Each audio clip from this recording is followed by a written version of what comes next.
Hello everyone, so we will be making a popsicle. Draw an oval shape as such with a stick attached at the bottom, form layers and color in any colors of a fruit you want. We have chosen a watermelon. You may add details by firstly filling it in and then adding black dots to symbolize the seeds. You may also color in the bottom stick in any color you like. We have chosen peach.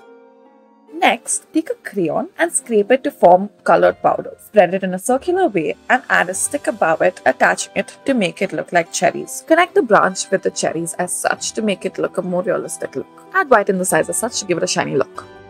Next, we will be drawing a cute little monster. Draw 3 S shapes and add a hand to the last one and to the first one. Add eyes to the enclosed bodies within the hands and add legs as well. Color them as you please. This is what we have chosen to do.